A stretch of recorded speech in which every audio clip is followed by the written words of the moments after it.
Olá,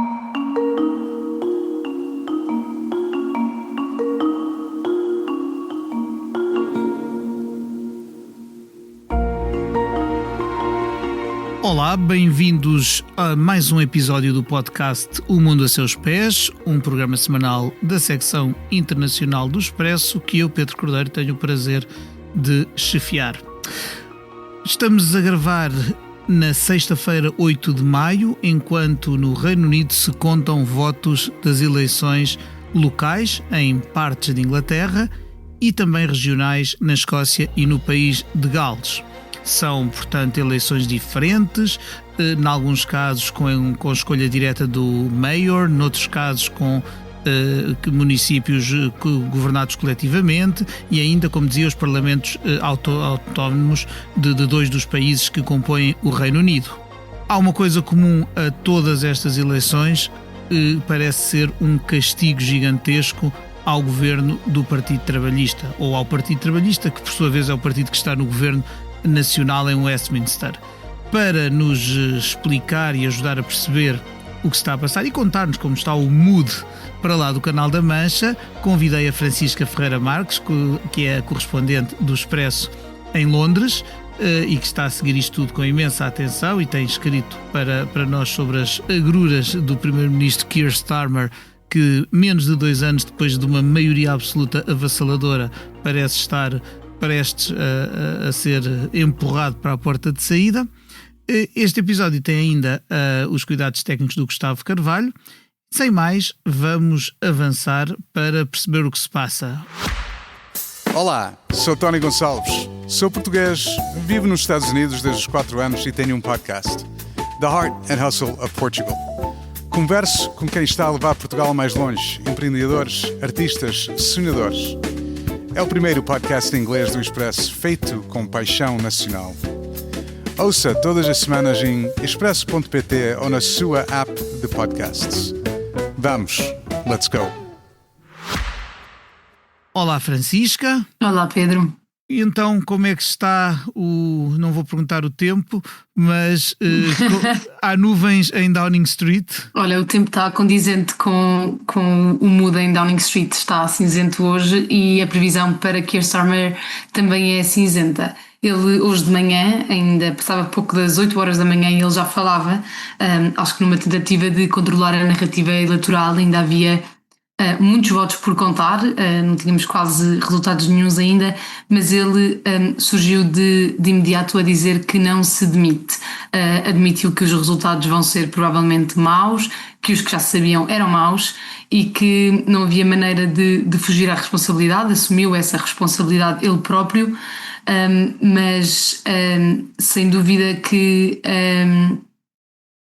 daqui para a frente vai haver mais instabilidade ainda em Downing Street, porque não há aqui uma maneira de dar a volta a este resultado. Os números ainda estão a ser contados, ainda falta saber Escócia e País de Gales, mas para já as estimativas é que o Labour perca cerca de 1445 lugares, quase metade estamos do a que falar de vereadores, mas lá para dar uma equivalência mais ou menos a Portugal, seriam lugares de vereadores. Exatamente, portanto é um resultado muito mau para os trabalhistas e que demonstra que o bipartidarismo, como escrevia para o Expresso esta semana, já não é o que era aqui no Reino Unido. Estamos a ver uma fragmentação do espaço político, com o Reform UK a ser o partido de Nigel Farage a ser o grande vencedor da noite, mas também com o Partido dos Verdes a ganhar mais terreno e com os liberais-democratas consolidarem o que já têm. Tudo o que não for os dois partidos que historicamente têm governado o reino, não é? Nem os próprios conservadores, que são a oposição oficial, não é? Esse estatuto existe no Reino Unido, His Majesty Most Loyal Opposition, mas perdem quase tanto como o Labour. Portanto, à roda neste momento, com a contagem ainda em curso, pelo menos 200 lugares de variação perdidos pelos conservadores, quase 300 pelos trabalhistas. não, a alternativa a um governo trabalhista que nem 2 anos tem, não parece residir no partido que durante os 14 anos anteriores esteve a ocupar o poder. E realmente aparece-nos o Reform, o partido que no fundo é o herdeiro do partido do Brexit, é a força de Nigel Farage que levou o país para fora da União Europeia. Embora muitas pessoas sintam efeitos negativos dessa saída, a verdade é que continuam a apostar neste homem e no seu partido no momento em que sentem o vazio nos partidos tradicionais. É um bocadinho esta a leitura possível, não é? Exatamente, sim. É uma leitura que não é exclusiva do Reino Unido, como sabemos. Estes partidos mais fora do sistema, os partidos mais recentes a ganharem sem dúvida terreno, e acho que neste momento, como sabemos, o Reform UK e também os partidos verdes têm muito pouca representação parlamentar em Westminster neste momento, fruto dos resultados que tiveram nas eleições de 2024, há menos de 2 anos. E portanto até agora o que nós tínhamos eram sondagens que davam claramente a entender este crescimento, e por exemplo uma sondagem desta semana, a última publicada antes das eleições locais, para umas potenciais eleições legislativas, que não estão marcadas até de 2029, é importante dizer, mas que seria com o Reform UK a liderar 25% das intenções de voto, e depois seguidas pelos trabalhistas, os conservadores, os verdes, os democratas, mas tudo com uma margem muito pequena, estamos a falar de 2-3 pontos entre eles. Portanto, uma fragmentação crescente, não é? Onde antes havia bipartidarismo, há agora fragmentação. Exatamente, mas até agora o que nós tínhamos era isto, eram sondagens e uma sensação de que estes partidos estavam a ganhar terreno. Com estas eleições locais, o que nós temos é pela primeira vez nas urnas estas intenções a materializarem-se. Nós vínhamos do partido do Reform UK ter apenas 3 representantes, portanto, vamos chamar-los autárquicos, porque eles só começaram a concorrer depois das legislativas, portanto só tinham ainda conseguido 3 lugares. Neste momento, à hora em que falamos, já vão em mais de 600, mais de 650 até.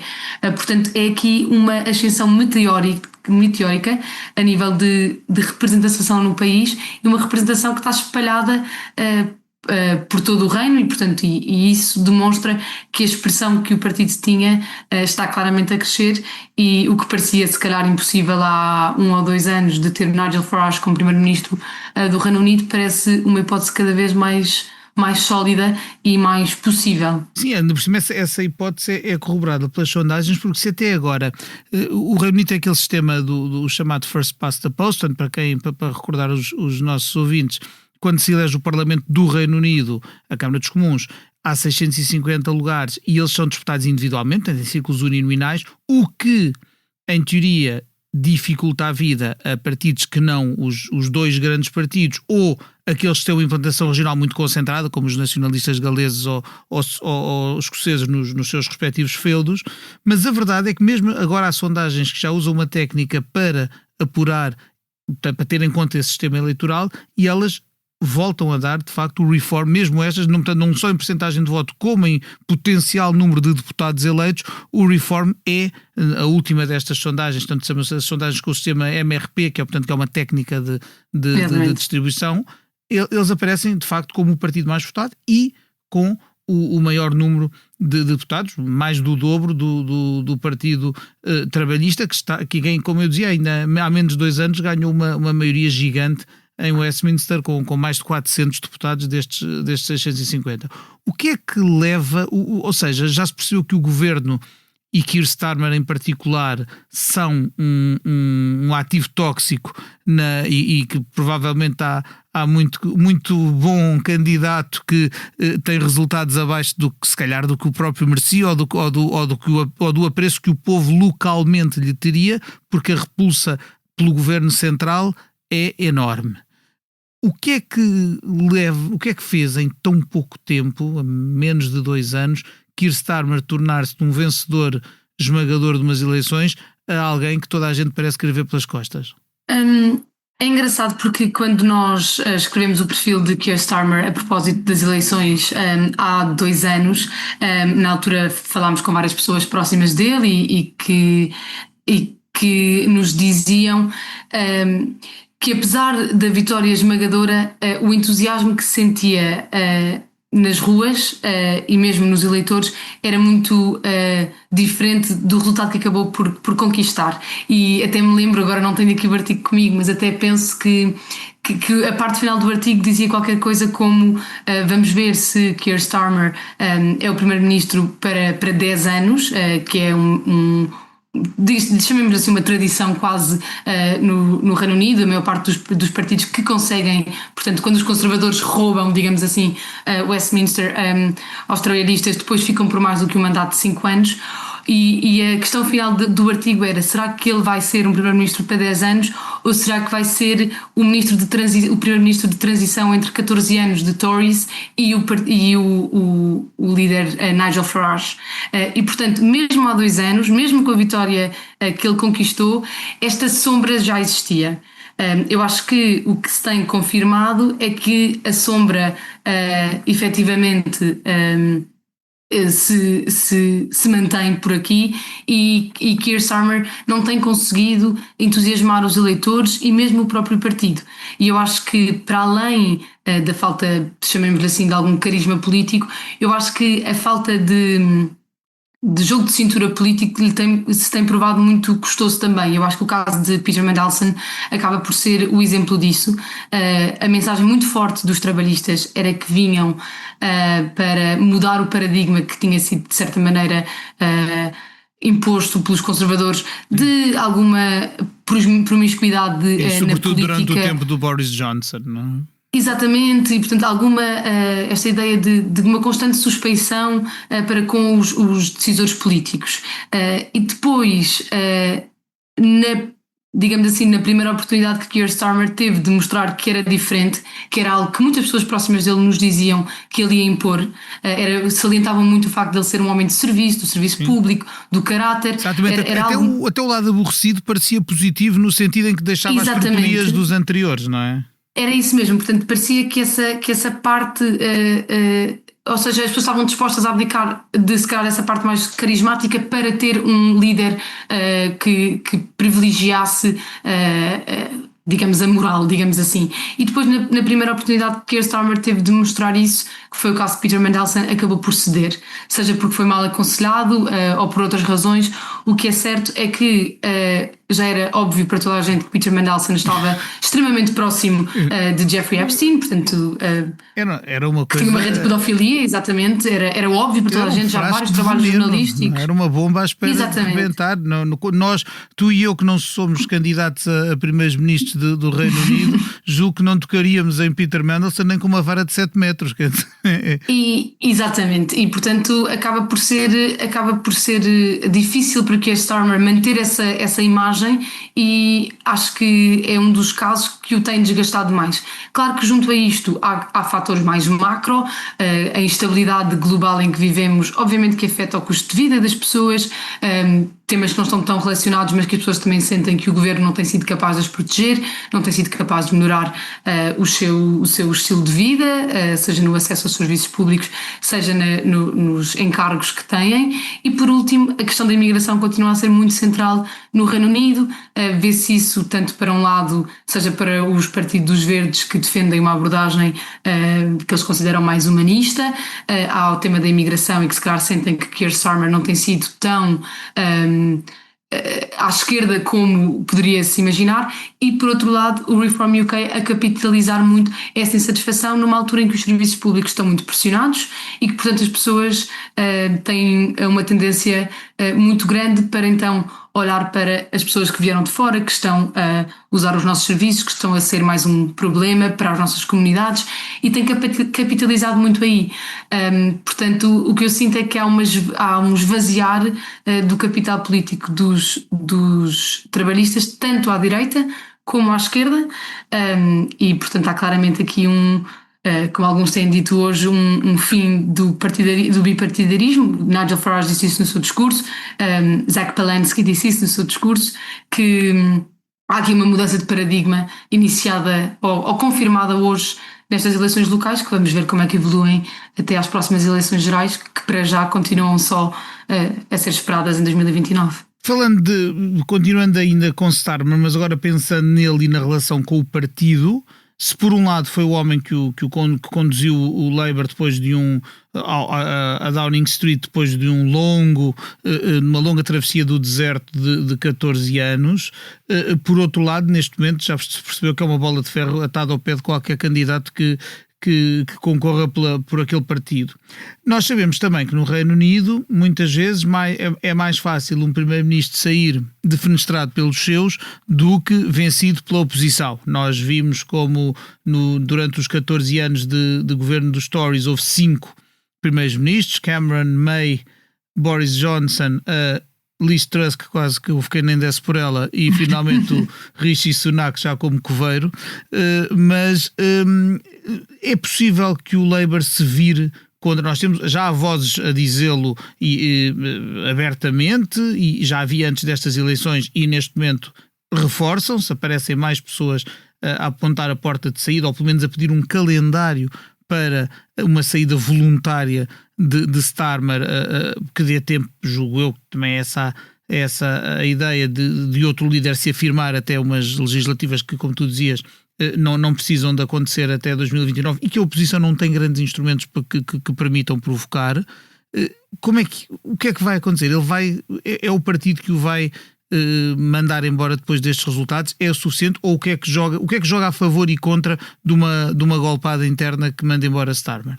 Eu acho que a nível de organização do partido estamos a começar a entrar aqui numa fase em que ou há realmente uma certa unanimidade no plano, ou fica difícil, e eu acho que é isso que Keir Starmer tem tido, digamos assim, sorte. O balão de oxigênio dele tem sido não haver uma sucessão óbvia. Eu acho que aqui neste caso o Andy Burnham não estar no Parlamento neste momento é o maior entrave, até porque uma sondagem recente desta semana só sobre líderes e personagens políticas dava Andy Burnham como a pessoa mais consensual a nível de aprovação dos partidos, entre todos os partidos, entre todos os líderes políticos, ministros, etc. Andy Burnham é quem apresenta uma figura que poderia congregar mais pessoas à sua volta. Andy Burnham é um homem com muita experiência política, já foi ministro de várias pastas, é de há uns anos para cá, e com muito êxito, o autarca da Grande Manchester, e alguém que mete medo a Keir Starmer, de tal forma que quando ele há uns meses tentou aproveitar uma demissão de um deputado para se candidatar ao Parlamento, o que no Reino Unido é pré-requisito para depois, segundo a Convenção, ter sido pré-requisito para ser depois líder do partido e candidato a primeiro-ministro. A verdade é que Starmer mexeu cordelinhos internamente para ele não poder ser o candidato naquele ciclo eleitoral, e portanto ficar. Exatamente. Mostra, eu acho que é uma posição de enorme fraqueza de Starmer, de não ter-lhe deixado concorrer, porque mostrou que tem medo.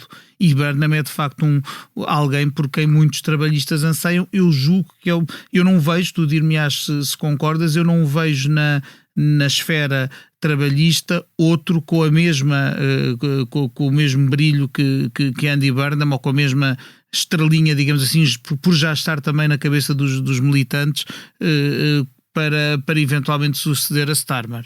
Embora haja outros nomes. Exatamente, há outros nomes, e até agora, mais recentemente esta semana, começou a falar-se até de uma dupla solução, que seria Angela Rayner avançar já por estar no Parlamento e depois, mais à frente, mais perto das legislativas, haver uma transição para Andy Burnham, que seria então o candidato que levaria o partido até às próximas eleições legislativas, porque, só para dar contexto exatamente como estavas a explicar, esse pré-requisito de ter que estar no Parlamento é o que está neste momento a bloquear Andy Burnham. Tentou, depois na Constituição, que acabou por ser ganha pelos Verdes, tentaram que Andy Burnham fosse concorrer aí, não aconteceu, e neste momento há outro perigo ainda, que é alguns, pelo menos é o que se diz na esfera de Westminster, alguns colegas do Parlamento já se manifestaram disponíveis para ceder o lugar deles e assim provocar uma by-election nessa Constituição para que o Andy Burnham pudesse concorrer, mas há um perigo, que é, ainda assim tem de ir a votos, e Andy Burnham tem de ganhar, e os trabalhistas têm de ganhar. E com este panorama atual podia ser é uma jogada bastante arriscada e que pode até acabar por fragilizar Andy Burnham e roubar mais um deputado aos trabalhistas em Westminster para substituir, por exemplo, por Reform UK. Exatamente, podia ter aquilo que se chama na gíria política britânica um Portillo moment, que é uma... Michael Portillo era um homem que esteve durante muito tempo na calha para ser líder dos conservadores na altura em que acabou o período de Margaret Thatcher e depois de John Major.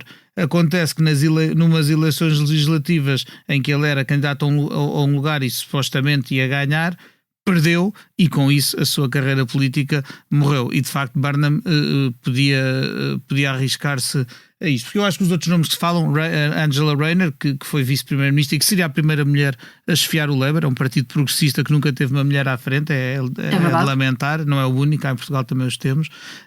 E seria outro nome, como aliás o ministro da Saúde, Wes Streeting, também tem algumas ambições, quando eu acho que tem menos hipóteses. Ed Miliband, que já foi líder e que é ministro do Ambiente, também tem aparecido nos totolotes que os jornais vão fazendo, mas de facto nenhum deles provavelmente nenhum deles com o brilho de Andy Burnham.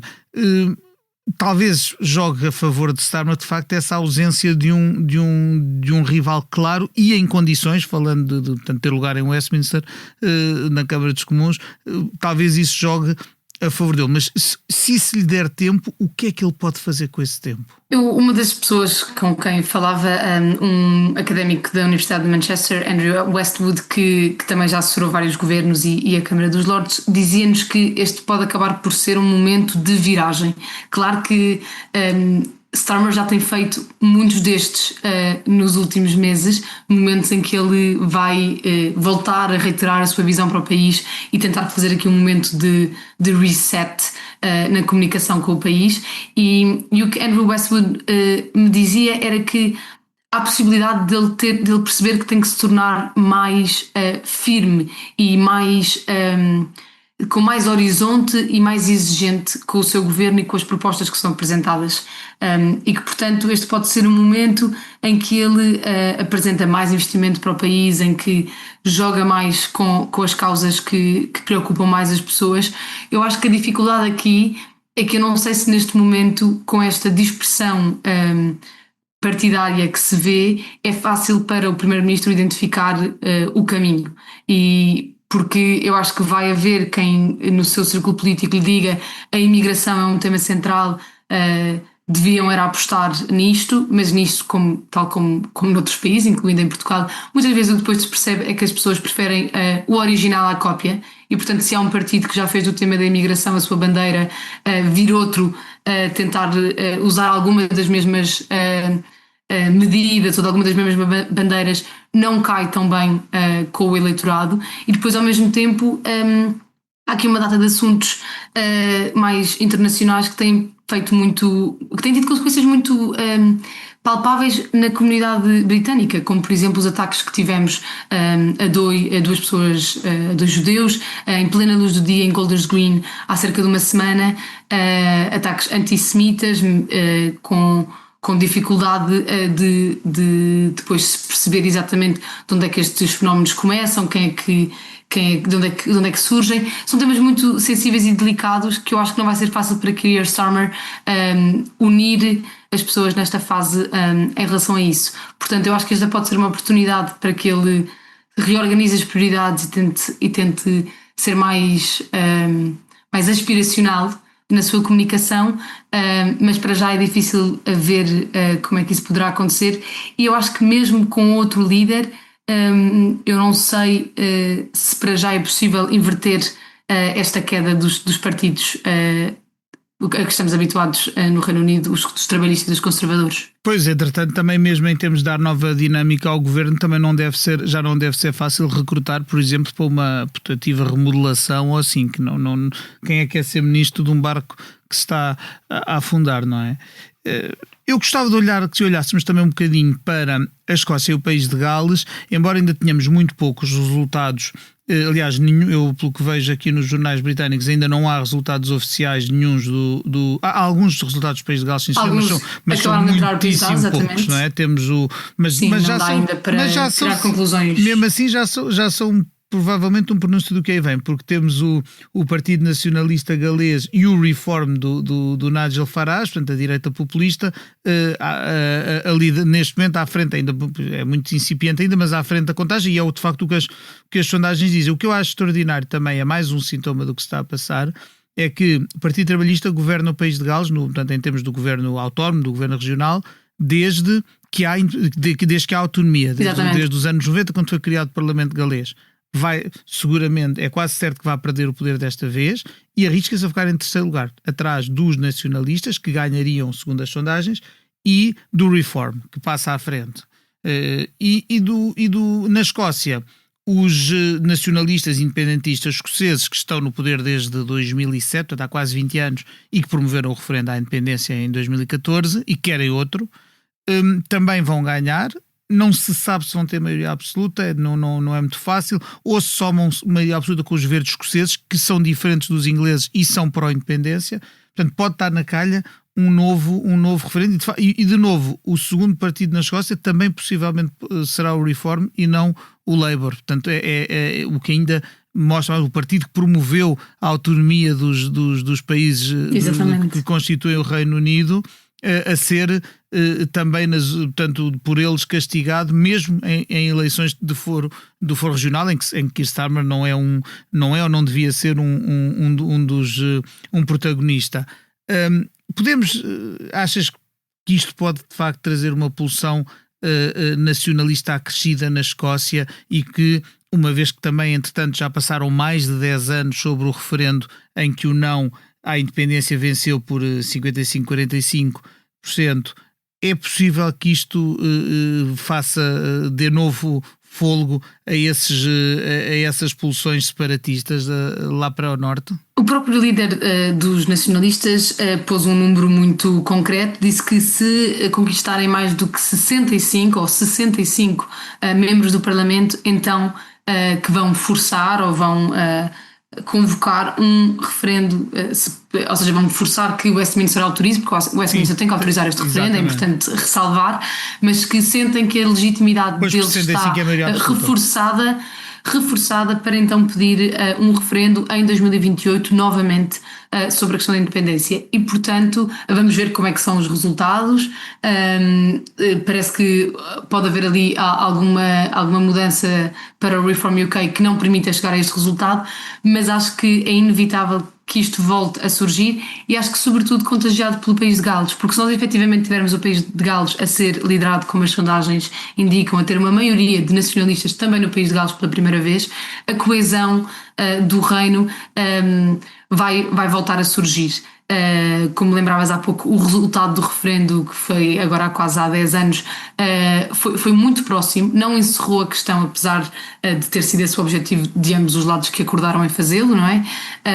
Acabou por não encerrar a questão por completo, e acho que se tivermos, e vamos ver o que é que também acontece na Irlanda do Norte, que neste momento não está a votos, mas que vai estar ainda, antes das próximas eleições. E onde os nacionalistas também estão muito bem nos estudos de opinião e nas intenções de voto. Exatamente. O Sinn Féin, o partido que quer tirar a Irlanda do Norte ao Reino Unido e metê-la na Irlanda propriamente dita, está com intenções de voto muito simpáticas. Portanto, se tivermos aqui um quadro geral em que todos os partidos nacionalistas estão com maioria nos seus parlamentos regionais, eu acho que é inevitável que a questão da união do reino e da coesão territorial do reino volte a surgir, sobretudo também na altura quando tivemos também um olho para o Expresso mais sobre a independência da Escócia e como é que estava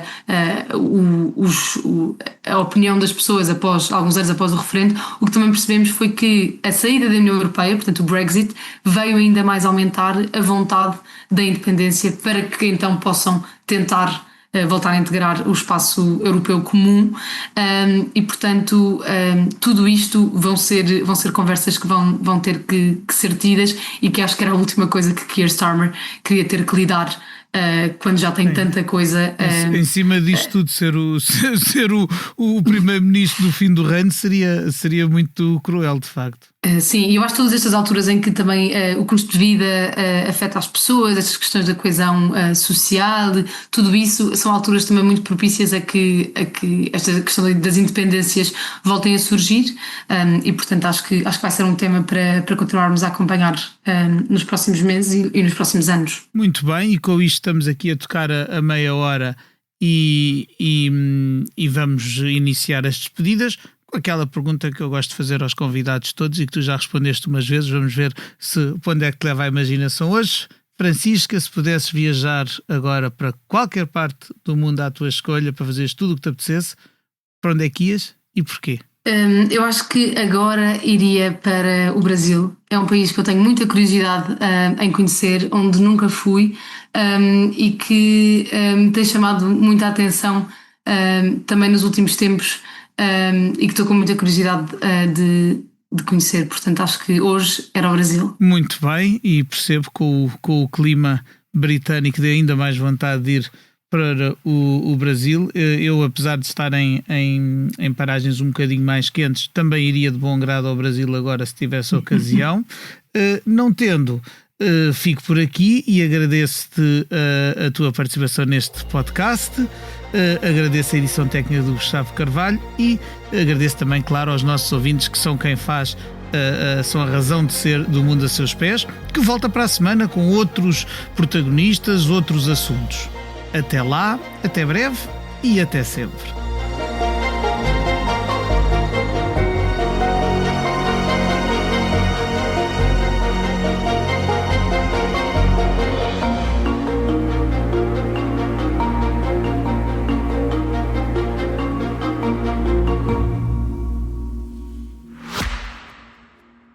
Olá, sou Tony Gonçalves, sou português, vivo nos Estados Unidos desde os 4 anos e tenho um podcast, The Heart and Hustle of Portugal.